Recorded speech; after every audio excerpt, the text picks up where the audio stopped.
Welcome back to World Gone Weird, where we try to make sense of the daily dumpster fire that is global news.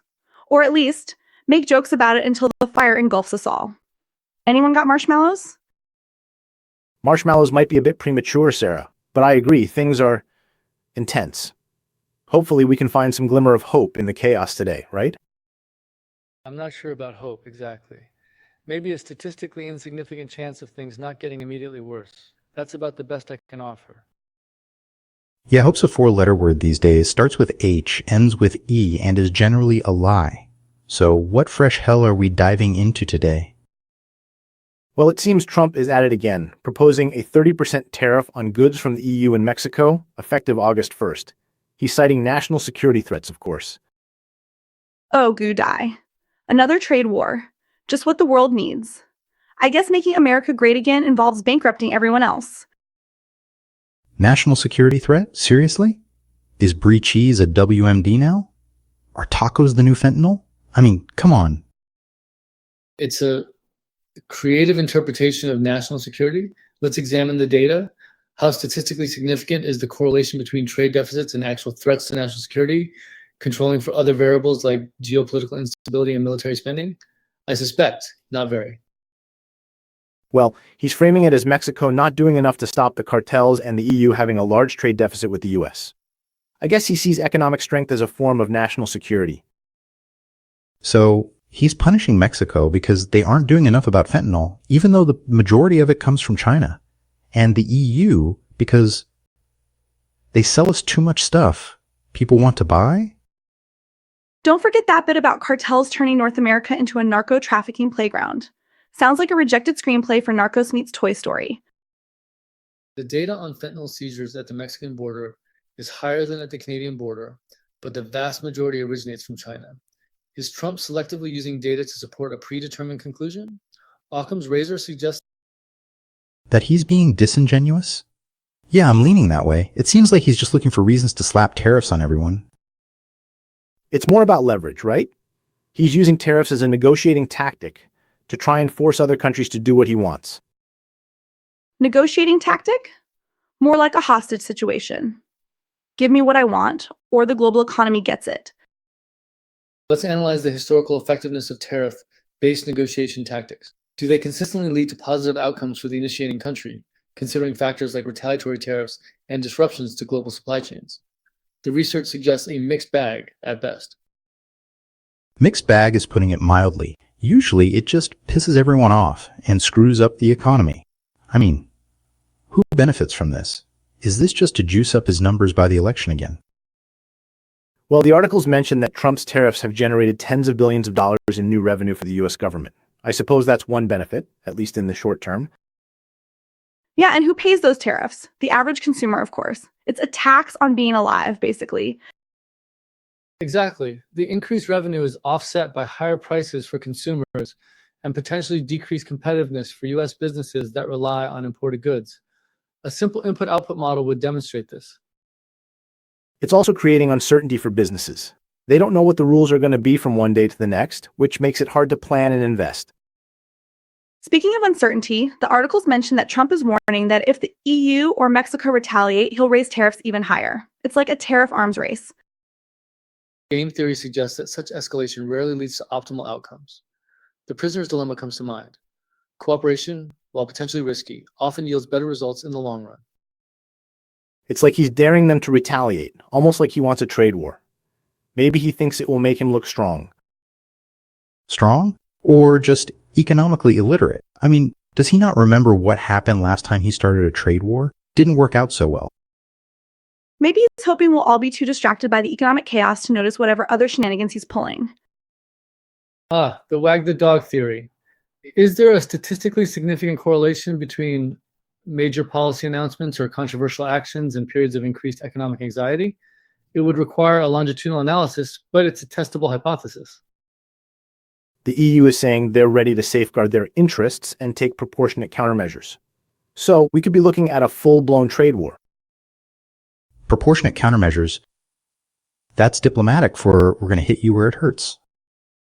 Which means higher prices for everyone. Yay, I'm starting to think World Gone Weird needs a new subtitle, sponsored by economic anxiety.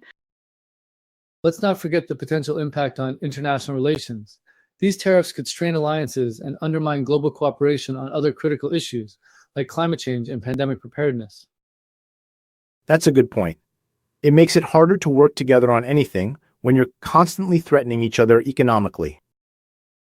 Yeah, because why cooperate when you can just bully everyone into submission? That's the Trump doctrine, right? Sounds about right. So what's the takeaway here? Prepare for higher prices, strained international relations, and a general sense of economic doom. The takeaway is question everything, like demand data-driven justifications for policy decisions, and maybe start stockpiling non-perishable goods, just in case. And try to remember that we're all in this together, even though it might not feel like it sometimes. We need to find ways to cooperate and build a more sustainable and equitable global economy. Easier said than done when you've got a guy in charge who seems determined to tear everything down. Still, gotta keep fighting the good fight, I guess. Or at least keep making jokes until the apocalypse. So, anyone know where I can buy a hazmat suit that sparkles? Okay, Sarah, let's try to stay somewhat optimistic here. It's a challenge, I admit, but let's try to keep the conversation grounded in potential solutions, not just problems. Potential solutions? From this administration? I'm all ears, though I'm not holding my breath. One potential solution, albeit a long shot, is for the international community to develop a more robust framework for regulating trade practices and resolving disputes, something that isn't so easily undermined by the whims of individual leaders. Yes, and that would require a level of international cooperation that seems increasingly elusive these days, but it's still worth striving for. So, like a global trade therapy session, everyone sits in a circle and shares their feelings about tariffs. Perhaps more structured than that, a system with clearly defined rules, impartial arbitration mechanisms, and enforceable penalties for violations. The WTO was supposed to be that. Yeah, and how's that working out for everyone? Seems like everyone just ignores the rules when it suits them. It's not perfect, but it's better than nothing. The alternative is just a free-for-all where everyone's trying to screw each other over. Which, let's be honest, is pretty much what's happening anyway, but with slightly more paperwork. Another potential solution is to focus on strengthening domestic economies and reducing dependence on global trade.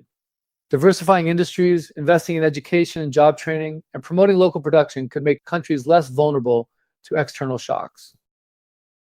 Yes, and that could also create more jobs and improve living standards for people at home. It's a win-win in theory. But that requires actual investment in people, not just tax cuts for the rich. Which, let's be honest, is not exactly this administration's forte. Plus, buy local sounds nice, but what about all the stuff we can't produce here? Are we all going to start knitting our own socks and growing our own avocados? It's about finding a balance, strategic autonomy, not complete isolation, identifying critical industries and ensuring a secure supply chain for essential goods while still engaging in mutually beneficial trade with other countries. It all comes down to leadership, doesn't it? We need leaders who are willing to work together, compromise, and put the long-term interests of the world ahead of their own short-term political gain. Good luck finding those guys. Seems like everyone's just looking out for number one these days. Well, on that cheery note, I think we've officially exhausted all possible solutions to the impending trade apocalypse. Time for another round of jokes to distract us from the despair. Before we move on, let's not forget the importance of individual action. We can all make informed choices about what we buy, where we shop, and how we consume. Supporting ethical and sustainable businesses and reducing our reliance on cheap, imported goods can make a difference. Yes, and we can also make our voices heard. Contacting our elected officials, supporting organizations that are working for a more just and sustainable world, and participating in peaceful protests can all help to shape policy. Okay, I get it. We can't just sit around and wait for the world to end. We gotta do something. But still, feels like we're rearranging deck chairs on the Titanic. Hey, at least the deck chairs will be nicely arranged when we go down, and maybe we can use them as makeshift rafts. There's always a silver lining, people. That's the spirit, Sarah. We may not be able to solve all the world's problems, but we can at least try to make a small difference. One mindful purchase, one phone call to a politician, one well-placed joke at a time. And one rigorous analysis of the data. Don't forget the data. The data is our friend, mostly.